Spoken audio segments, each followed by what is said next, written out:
In the Electoral Act that we passed,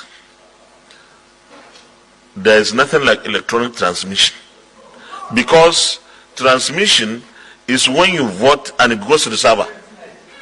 What we have passed, and I can recollect this vividly because I read that act when it was a bill several times, is to transfer, after all the paperwork that we normally do are done, the agents and everybody there, security, everybody will have the papers.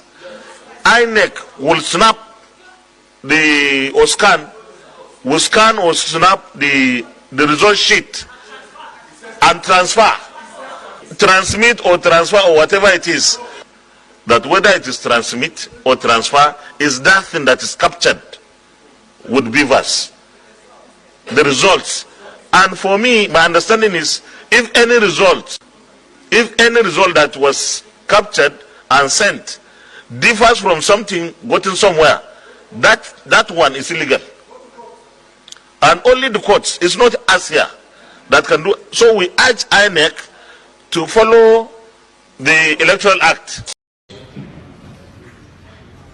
Equally of grave concern is the daring attempt by the governor of Rivers State, His Excellency Barrister Ines Wike, to compromise security agencies, particularly groups of 6th Division Nigerian Army, with hefty financial inducements to help him in his illegitimate act of thwarting a free and fair electoral process to his favor, while at the same time accusing the Nigerian Army and its command hierarchy of being biased daily. Apparently, Governor Wike must have underestimated the Nigerian Army's commitment to being professionally responsive in the discharge of our constitutional roles. The have been inconsistencies. They may have even been corruption. But what I think the APC is trying to get you guys to prove is that these inconsistencies would have actually changed the outcome of these elections. There are 176,000, okay. I'm sorry, sir, there are 176,000 polling units across Nigeria. When you think about your evidence, does your evidence cover the breadth of all the polling units across the country? Just talk to us a bit more about what you actually have. Yes, our evidence covers the length and breadth of the entire 178,606 polling units, less those that there was no voting, of course. Our results, our ECHAs in the possession of our party agents collated shows far higher scores by the Labour Party than the APC. It shows great variance between figures that were collated upon which a declaration of a winner was made. If the actual results with us, and that should have been uploaded immediately after the election as provided by the law, we would have won this election. That is materially different from what has been declared now as the winner. Okay, so just explain to me, Yusuf, what your goal is at this point in time. Yes, the Labour Party is going to court. They're challenging the results. Is your goal at this point for Peter Obi to be declared the winner, or is your goal to actually call for fresh elections in Nigeria right now? A final position has not been taken by our legal team. But in my capacity as a running mate, and due to the wealth of evidence that we have, we would like to pray that the court declare Peter Obi. Welcome to my channel, where we discuss everything and all things politics, especially about the 2023 presidential election. In continuation of our series, why Peter Obi will become president through the courts. Today we are looking at another indication, strong indication, that Peter Obi indeed will become president through the courts. The first video you saw was that of the Senate President, Ahmed Lawan. In that video, he was presiding over the Senate and wanted to make an input, or made an input on the vexed issue of electronic transmission of results. And since he was at the center of the passage of the Electoral Act, being the presiding officer of the Senate and chairman of the National Assembly, so it's a given that he understands what he was talking about, at least to some extent. He said in the Electoral Act that they passed that there is nothing like electronic transmission of results. He said because when you vote, to have electronic transmission of results, it means that when you vote, the reflection of what you voted will go straight to the server. He said that was not what they passed. He said what they did was that what they passed is a transfer of the results. And in essence, what is gotten at the polling units, after the voting at the polling units, the votes are counted. The votes are counted and given to all the party agents, and the picture of it of the result will be snapped or taken by all the party agents, and again by the beavers, and then sent to the server. And he said that whatever result you have, the one that you got from the polling unit is the authentic result, is more authentic than whatever you get from any other place. In essence, he was saying that the votes that were coming from the polling units signed by the agents, the results that were coming from the polling units signed by the agents, is sacrosanct. That statement has also solidified what the Labour Party is looking for, which is to bring the results that was gotten from all the polling units across the country by the party agents, to prove that what they have is the real results, different from what INEC have been railing out as the votes that Labour Party got. So it means that Labour Party, by collecting results from each polling agents, is standing on a solid ground to prove its case that indeed it is Labour Party that won the February 25, 2023 presidential election. Okay? So that is very interesting. It strengthens the case of Peter Obi and the Labour Party. Then the other video you saw was a military officer alleging that they were being compromised by the governor of River State. And you know that River State is key. It's a major voting bloc in this election, and in all the elections since 1999. And several independent observers and party agents and Labour Party leaders have been consistent that Labour Party actually won Rivers State. That in Rivers State, the results of Peter Obi was swapped with the result of Ashwadi Bola Tinubu, allegedly. And against the run of play, APC won Rivers State.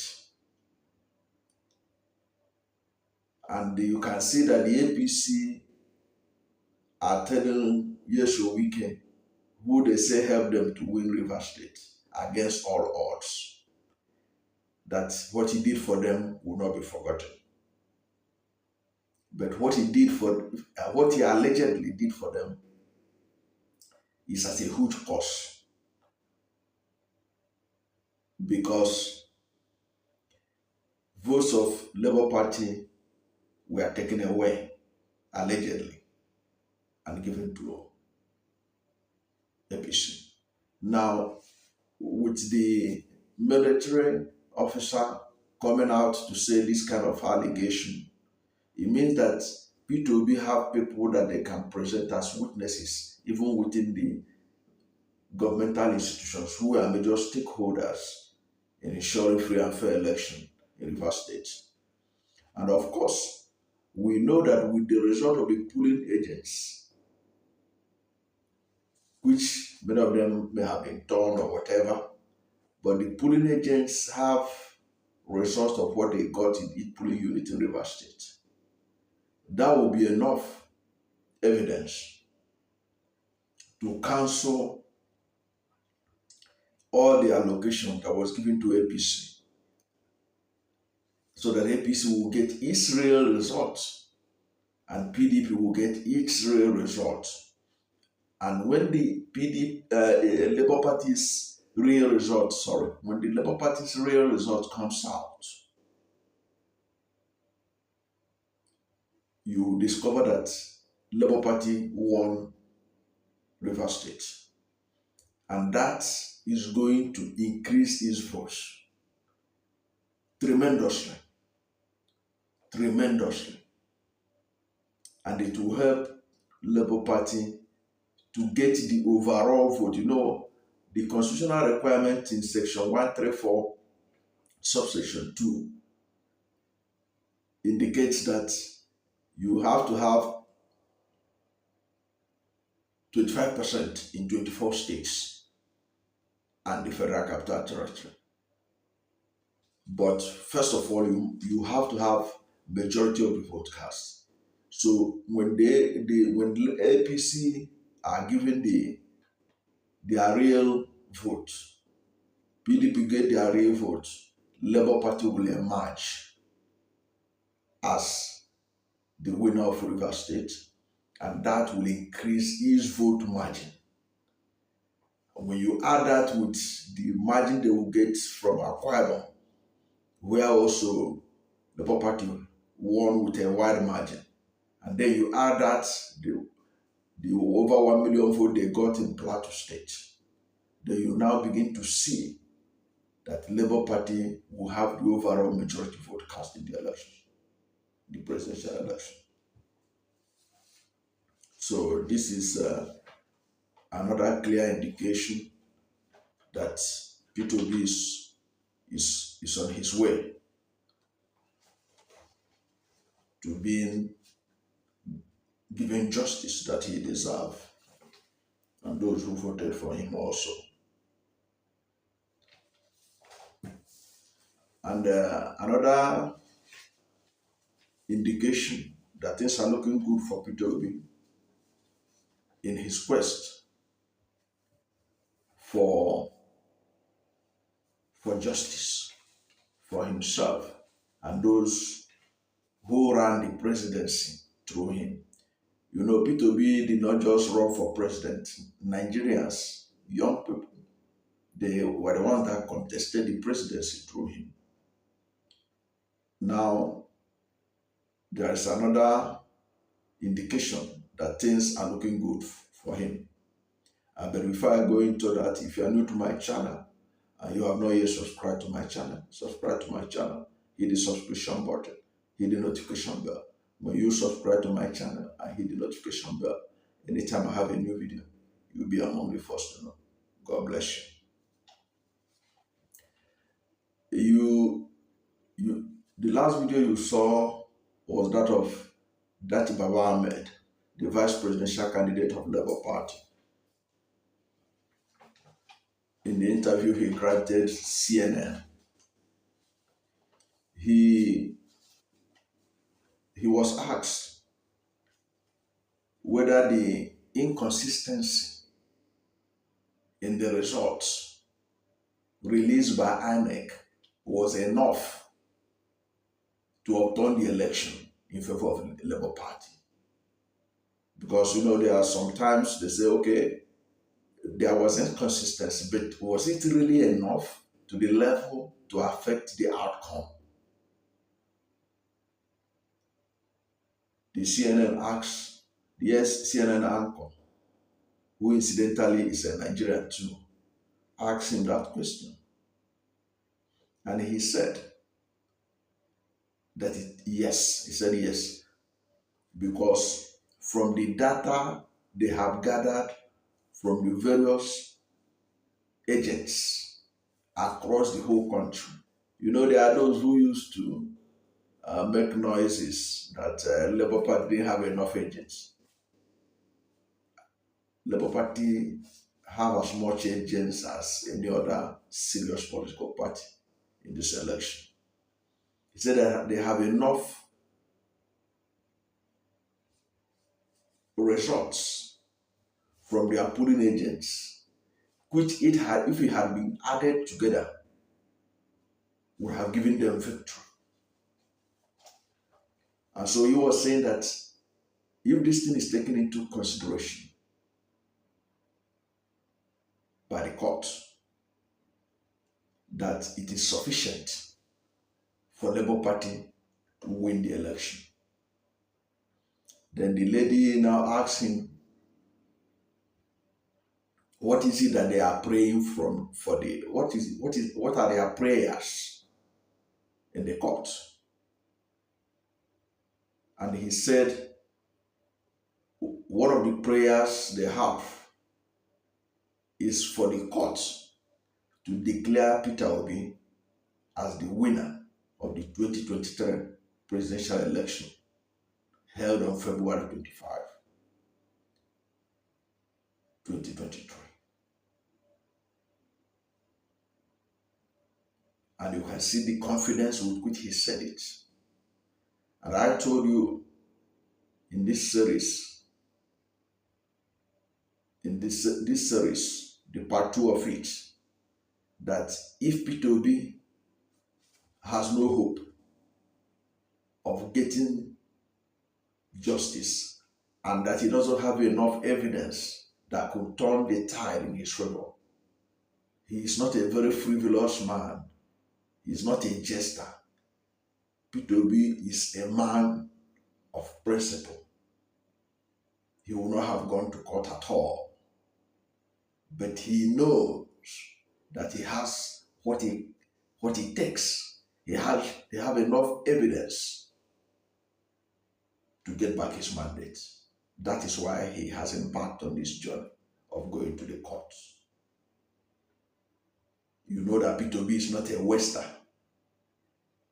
If he knows that he has no strong evidence that will turn the tide in his favor, he will not waste his resources going to court without sufficient reason.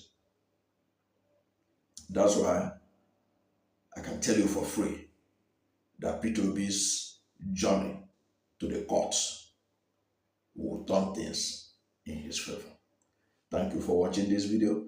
And if you are new to my channel, you have not yet subscribed to my channel, subscribe to my channel, hit the subscription button, hit the notification bell. When you subscribe to my channel and hit the notification bell, anytime I have a new video, you'll be among the first to know. And please don't forget to like this video, because when you like this video, Google will rank it high and recommend it for other people. Thank you and God bless you and yours.